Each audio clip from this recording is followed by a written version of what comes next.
మరి ఎట్లా నమ్మాడు ఆయన కూడా? ఉమ్, దాన్ని ఇప్పుడు పరకామణిలో జరిగితే నువ్వు చూడగా, ఇప్పుడు ఈ హుండీల్లో పట్టుబడ్డటువంటి వాటిట్లో ఏం జరుగుతోంది? సస్పెండ్ చేస్తారు, వస్తారు, మళ్ళీ మళ్ళీ వస్తారు ఉద్యోగంలో. వాళ్ళు అవును. శాశ్వతంగా తీసేయడం ఉండదు, కానీ ఈయన తీసేశారు శాశ్వతంగా. ఉమ్, ఇతన్ని రవికుమార్ అనే అతన్ని ఉద్యోగం నుంచి డిస్మిస్ చేశారు, ఉమ్, తీసేశారు, అతన్ని రిజైన్ చేయించారు అతని చేత. ప్లస్ 150 కోట్ల ఆస్తి తీసుకున్నారు. ఉమ్, అది చేసిన వాళ్ళ దృష్టిలో అది దేవుడి సేవ, ఉమ్, వీళ్ళ దృష్టిలో అది దేవుడికి ద్రోహం. ఉమ్, చిన్న కేసే అంటావా అంటే ఏమనాలా? 72,000 అంటే ఏదో ఎన్నిసార్లు పట్టుబడలేదు?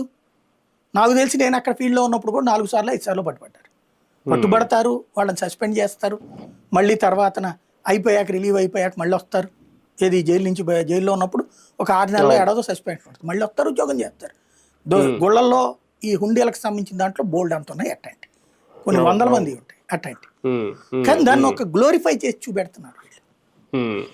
వాస్తవంగా అయితే అందులో 150 కోట్ల ఆస్తి స్వామివారికి తీసుకురావడం అనేది ఆషామాషి వ్యవహారం కాదు. అది వాళ్ళ దృష్టిలో అది దేవుడి సేవ, వీళ్ళ దృష్టిలో ఇది దేవుడి సేవ. దేవుడు కూడా అదే కోరుకున్నాడేమో తెలియదు మనకి. అది నెంబర్ 2 అయిపోయింది. ఇప్పుడు మొన్న పట్టుది వాస్తవంగా ఒరిజినల్ పట్టు కనుక అయితే, కంచి పట్టు అయితే కనుక ఒక్కొక్క శాలువ 3,000 4,000 ఉంటుంది. ఈ మామూలుగా చైనా పట్టు, ఇప్పుడు మనకి బెనారస్ చీరలని 5,000 రూపాయలు అంటుంటారు. అదేమన్నా ఒరిజినల్ పట్ట? చైనా పట్టు అనమాట. ఆ చైనా పట్టే దొరికేది.